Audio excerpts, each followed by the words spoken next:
Welcome back to One on One with Mr. U. Of course, I'm your host, Mr. U. In the studio with us, he is a scientist, a researcher. He is a businessman, project manager. He's involved in a lot of things, all things business, if you will, as well as mindfulness and psychology. Stefanos Koutsoumpis is in the house with us today. Stefanos, how are you, sir? Hi, Mr. Yu. Very nice being with you here today. Same here, sir. We had a great conversation offline before scheduling our interview today, and I'm just excited about this. But for all you guys that are watching and listening to our show for the very first time, thanks again for making us part of your week. We are live on YouTube and Facebook right now. And on the listening platforms, this episode will be released April the 14th. So we're excited about hearing what you think about it, about Stefanos and his ideas and thoughts and his experiences, and how you enjoy the show. Let us know on every listening and video platform that you're watching the show from or hearing the show from. All right, so I want to get into a little bit of your childhood, man. Kind of how did you get started? How did you get from where you were the young Stefanos to who you are today? What were some key factors that got you here? Okay, yeah, sure. I would love that. You know, I grew up in a small city. I'm actually from Athens, from Greece. I grew up in a small city, and later I moved to Athens in the main city of Greece. I am from a big family. We were four boys in our family. I was the third one. It was a religious family. So until 18, things were pretty tough. You know, I was living with my family, with my grandma, my relatives, and everything. And at 18, I moved out of my city to study, and this is when I first came to be on my own and to have to tend for my own and take care of myself. So that was a key factor of who I am today. That at some point I had to take care of myself. Later on, the next big challenges were, in Greece you have to serve the army. That's mandatory. So I was in the army. That's something that really added a lot of stress in me, and also my studies.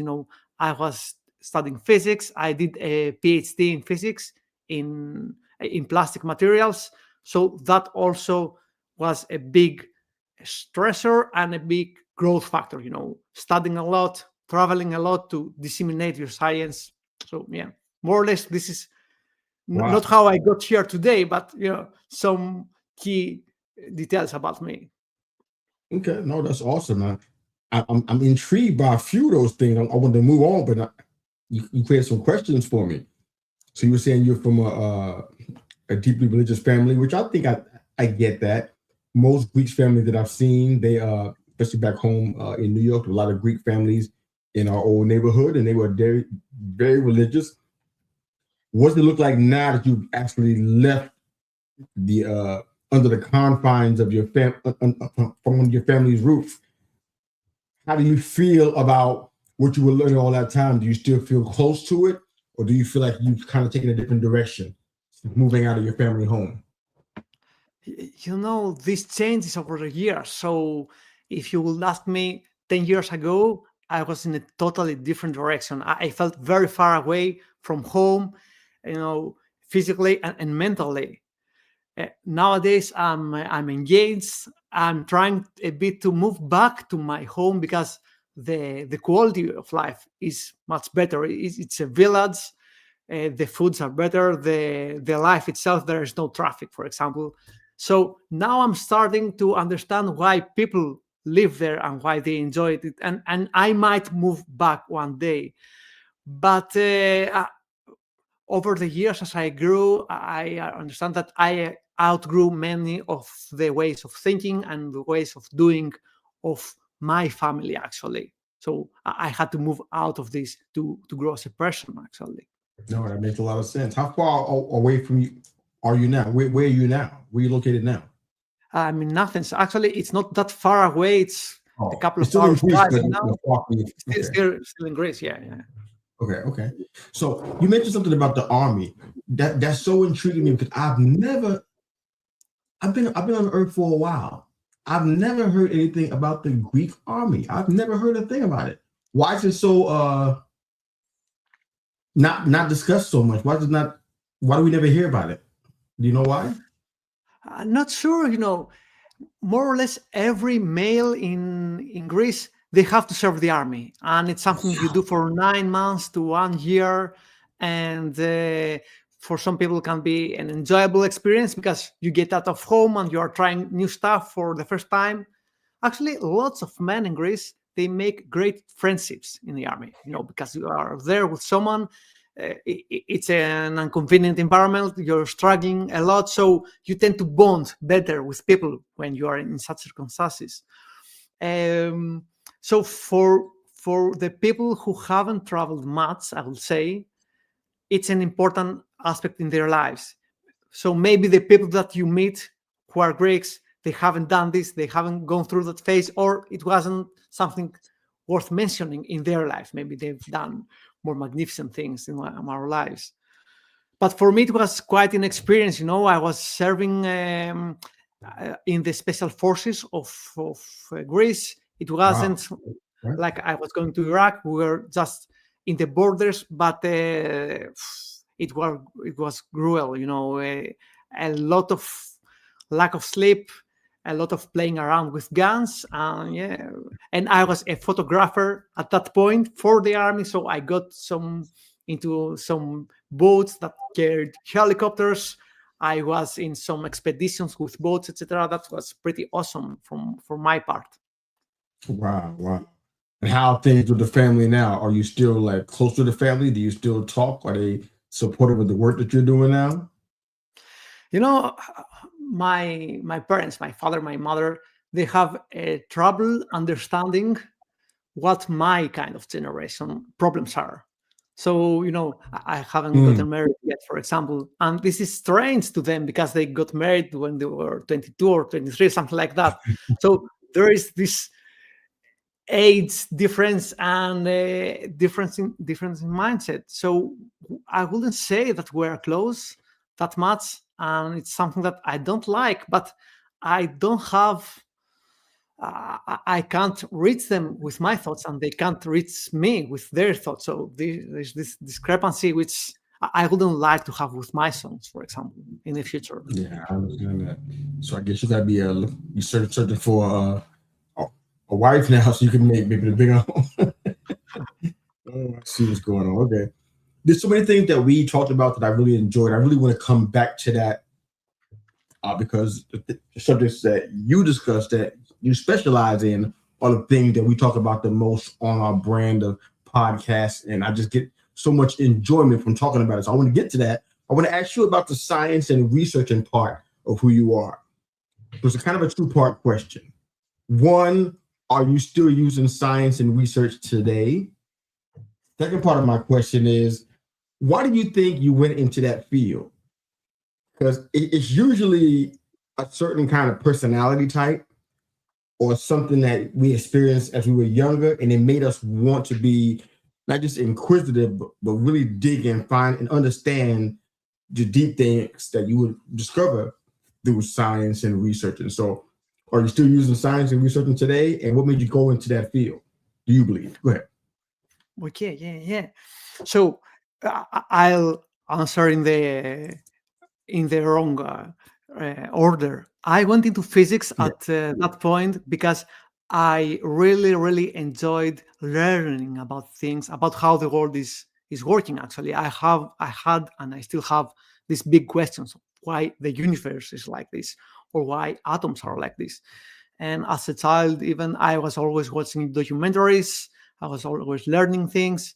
I remember taking toys and disassembling them and assembling them again. I liked playing around and learning. Mhm. So it was the love of learning that led me into physics, after all, and a bit of luck also. So what I learned through this years that I was studying was to be really inquisitive, never believe anything before I check my resources and my own results. So, Okay. nowadays I'm not no longer in physics. I don't remember any equations. I can't solve anything right now, but I still have this mindset. When I'm speaking with someone, what he's telling, it seems true, but I need to check it first. And this comes really handy when you are speaking with people and they have some mindset issue. and you go and see if there's any bias, for example. Is there Mm. something, a perspective that they are not taking, or something certain that they believe it's true, but maybe it's not? Maybe it's true to them or to how they feel, but it's not true in the world that we're living. So I'm still using science today, even when I'm reading the news or when I'm speaking with a fellow man, to understand what is going on in his life. And we're going back and experiment. So I still experiment, for example, a lot with Okay. behaviors. You know, I'm not good at speaking to girls, for example.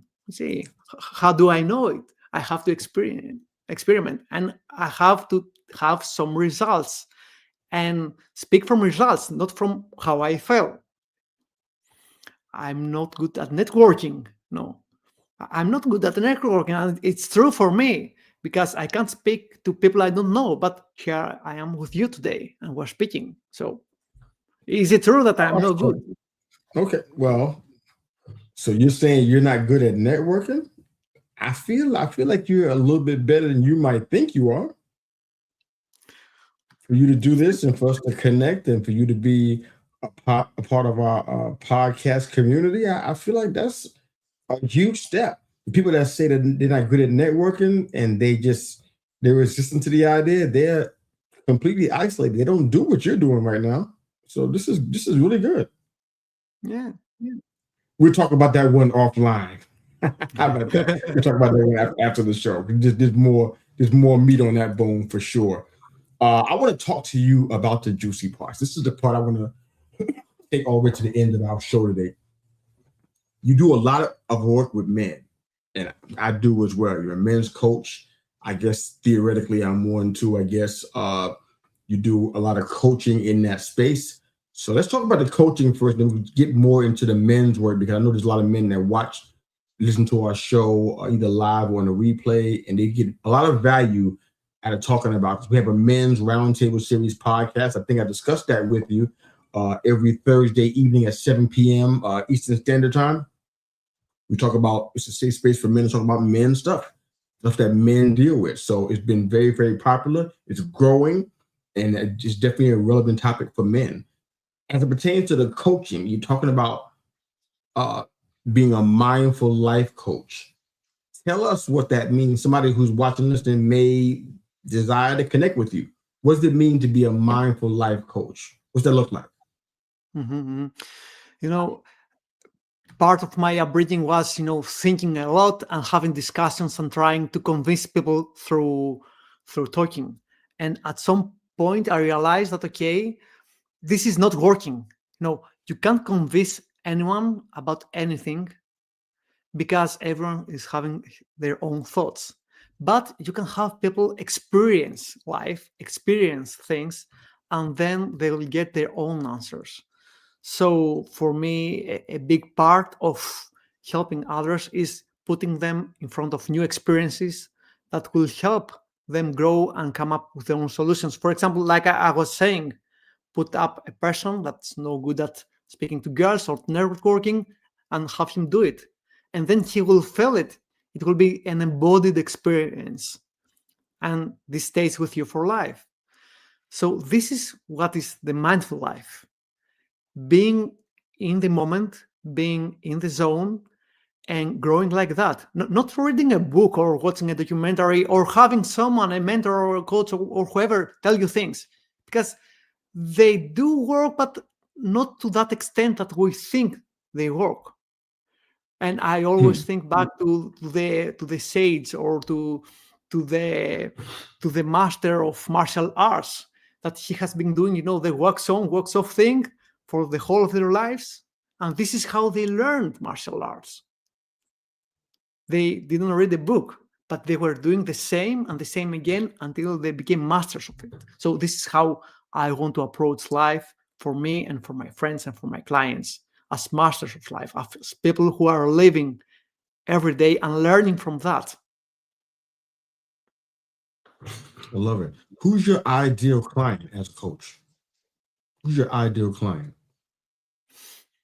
The client that I represent the most will be a man, maybe at his 40s, Most of the time, the men I'm working with are single, so they don't have any Okay. kind of support, of emotional support, because this is who I find that come to me. And so what I'm doing, I'm helping him build the emotional tools he needs to not feel stress all the day, to be able to, to have a fight at work and not butts back, or to really handle the stressors of his parents growing up and having to take care of themselves, and also feel a bit of compassion towards himself. You know, not have yourself try to motivate yourself with a whip. Try to motivate yourself with a carrot. It's better. It works better. Yeah, makes a lot of sense.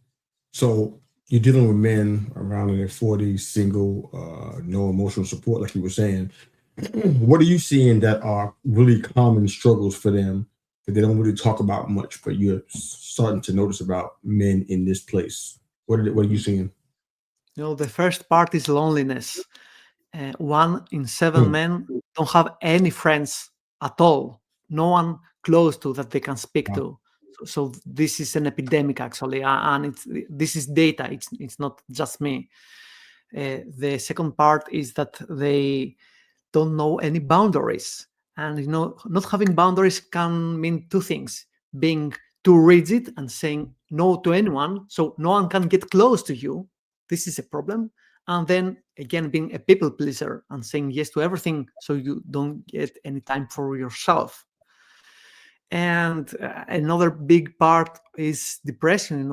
We have a lot of men who don't feel okay with themselves. They can't express it, so this spirals out of control, and they end up being either in some kind of addiction, which can be from Okay. smoking to drinking to whatever, or being burned out at work.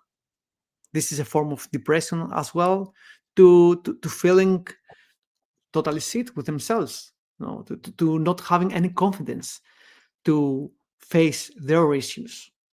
So it gets a bit dark, but it can get dark if you are not proactive actually with yourself, with your mental health, with taking care of yourself.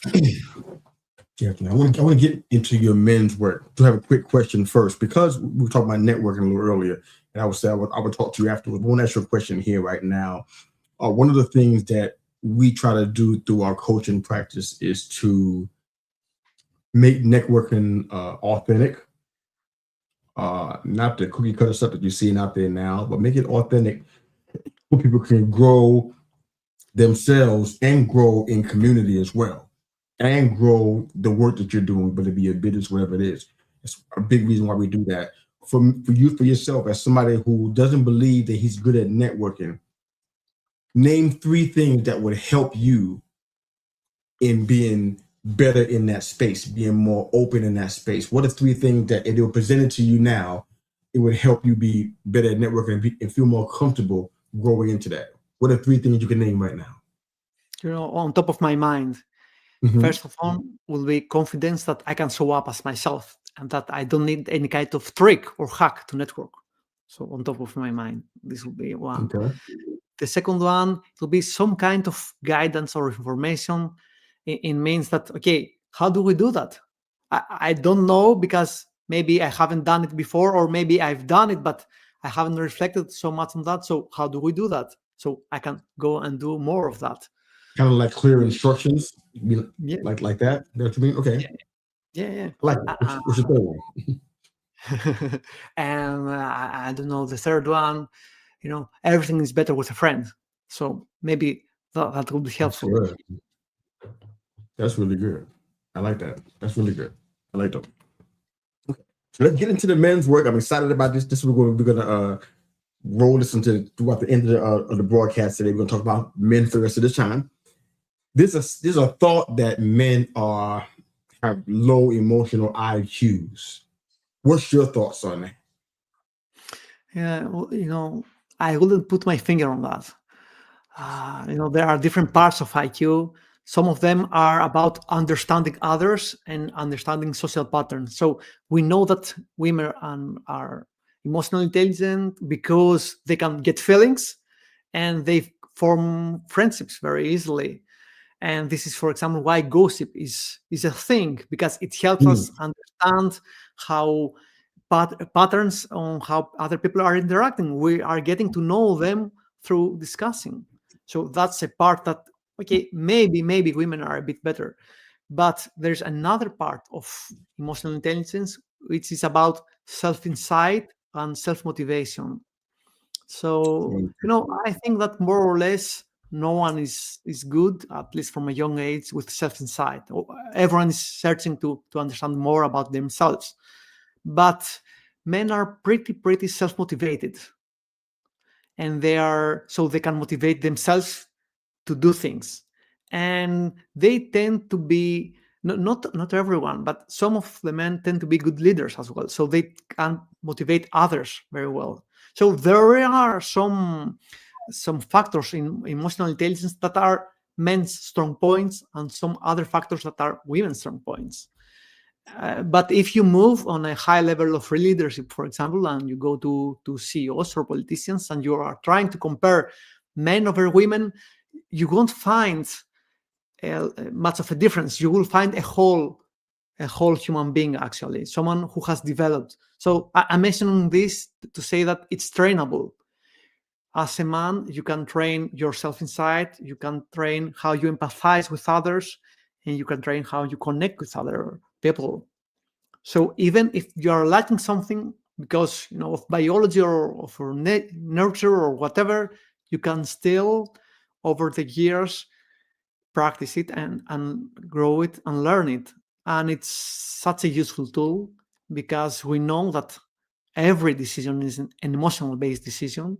So if you don't have the way to tap into this wisdom in yourself, you will struggle a lot to make any kind of decision. You can't decide in which country you are going to live, what job you're going to do, or where you're going to marry through a SWOT analysis, with strengths and weaknesses. You have to ask yourself, okay, what do I like? And this question is an emotional based question that will have an emotional answer. I love that. Love that. What are your thoughts on the modern day view of masculinity? It's all over the place. We're hearing many different things. There was those macho guys. There were always those macho guys, but nowadays we're having some bad behaviors as well. Men are Mm. coming up and telling, okay, we're better than women. And I understand that we're saying this because there's a lot of pressure for men nowadays. So we get into the other end of the scale, and we're reactive, and we're trying to prove something, that that men are better than women. That you don't have to prove anything, actually, if you have a healthy confidence. So this is a part of nowadays and today's toxic masculinity that affects negatively the confidence of men who are involved in this. So this is the bad part. But again, we have a lot of information nowadays and a lot of emotional support for those who will seek it, to have males who will be very happy, very confident, and very strong, actually. We don't have to give up our leadership skills if someone is a good leader, or tending for our families, because this is something important, tending for your family, tending for your friends. That's something that men are doing. And we don't have to give up on those just, to seem less, I don't know, less offensive to other people. Those are the healthy parts of masculinity. They were always there, and we still need them today. Gotcha. You mentioned earlier about the loneliness and then the kind of open door for addiction and depression and the lack of boundaries and things like that. Why do you think men feel so lonely when they have when they do have partners and friends and active social lives and they even married? Why do you think they still feel lonely? I will say that has to do one part with technology, another part with Okay. the way that we're living in modern cities with lots of people around us. So we know from the part of technology that for the last 40 years, the empathy levels of our generation are getting lower and lower. And this has to do a lot with, written communication. When you are speaking with someone over text most of the day, you can't really tell how he's feeling. You don't see their facial expressions. You can't tell their voice, how their voice makes them feel. When you are not in the same room with someone else, you can't have any touch, which is very useful. Actually, we're meant to be touched, so we don't have this that much. So this is a part of feeling lonelier, because you can't connect really deeply with people over a text message, over an email. And then again, we're living in cities. There are millions of people around us, and it's vicious. So we tend to get to get away from other people, to hide in our nest, hide in our houses, stay away from all this noise, because to be frank, it can be very stressful. So unless you really, really are aware of that and try to connect with other people and try to open up, you have the option today to stay at home. And this might seem like a good solution. And if you keep doing this, you'll get lonely, and you won't even know that. And you won't have the tools to go and meet other people Yes. So what kind of things happen inside men's groups that you don't like? that I don't like. No. So far, we didn't have any problems with bullies, etc. So that's a good thing. That's good. Uh, you know, One part that I don't like is the online thing. We have to do some things online, because this is how the world is today. But you don't get to really feel how the other person is doing when he's across a screen. So this is something that I'm missing, actually, and this is why I'm trying to have some real life interactions as well in my day. So this is something I would say that I That's don't really like. good. That's really good. How do you chase those interactions to kind of keep the human part going? How do you practically do that in your life? We have those face to face in person interactions. How do you create those? Mhm. For the people that even at work that I can meet in person, I'm trying to have a real date. They come in here, or we are meeting somewhere. And I have a lot of hobbies that I do that they are social. I mean, I'm doing sailing, and I'm doing diving, and I'm doing them with groups. Diving. So diving, yeah, I'm doing free diving, actually. I'm taking one breath and diving in the water. Wow. And that's another part of what I do. But you know, I'm doing this with other people. We're in the same room or the same space for a couple of hours. So even when you are not saying anything, you can still feel the energy of other people. Or someone, even the days that I might not feel well, someone might see me and come around and ask me, okay, hey, Steph, how are you doing today? So you are enforced to go Gotcha. into a discussion that I wouldn't have to have if I was alone at home. So that's helpful. No. Yeah. Just a couple more questions and we're out of here. Thank you for this conversation. This is fantastic. When you meet somebody who is maybe skeptical of coaching, they're skeptical of having to trust somebody with their innermost stuff. How do you help them deal with I guess, I guess you describe it as doing the inner work. How do you help them with that when they have that kind of skepticism? What do you do? This is a hard situation, because I've learned that you can't enforce anything. The other person needs to be in a place ready to accept some kind of help. And I had this discussion exactly with someone who was about to join the men's groups, but he told me that, okay, I'm not right now in the space to open up to other people. So I'm not ready yet. And my answer was, okay, I'm with you on that. I've been there. And the only thing that you might want to try right now is, not come to the group, but start sharing some parts of your life, minor parts, not important details, not the things that burn you up from inside, but minor details of your life, like what you like for lunch or where you went for school, with people you haven't discussed those things yet so far. So try to have some kind of exposure every day with minor things to build some resilience in speaking up for yourself and to build this social muscle for yourself, because you'll never get ready with a snap like that. There's no right time. Smaller steps. So this is what I told him and what I will say to anyone.